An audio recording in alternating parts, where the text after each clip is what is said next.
Benteng Marlborough adalah salah satu benteng peninggalan Inggris terkuat di Asia Tenggara yang berlokasi di kota Bengkulu.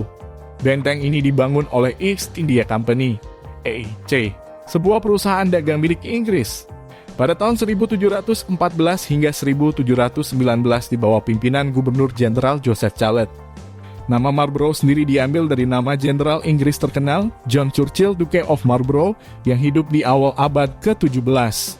Benteng ini dibangun di atas bukit buatan menghadap ke arah kota Bengkulu dan memungungi Samudra Hindia. Benteng ini memiliki bentuk seperti kura-kura, dengan pintu utama sebagai kepala kura-kura dan badannya sebagai benteng itu sendiri.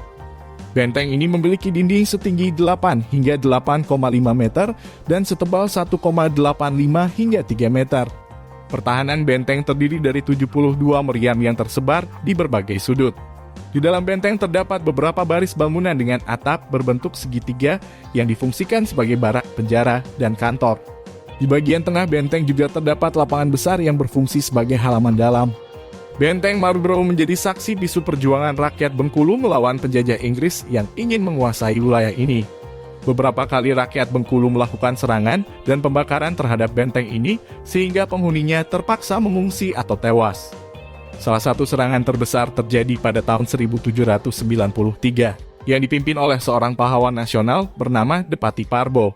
Dalam serangan ini seorang ofisir Inggris bernama Roberta Hamilton tewas dan dimakamkan di kota Bengkulu. Serangan lainnya terjadi pada tahun 1807 yang menewaskan residen Inggris bernama Thomas Parr. Benteng Marlborough masih berfungsi sebagai benteng pertahanan hingga masa pendudukan Hindia Belanda tahun 1825 hingga 1942, Jepang tahun 1942 hingga 1945, dan pada Perang Kemerdekaan Indonesia. Setelah kemerdekaan Indonesia, benteng ini sempat menjadi markas Polri dan TNI AD.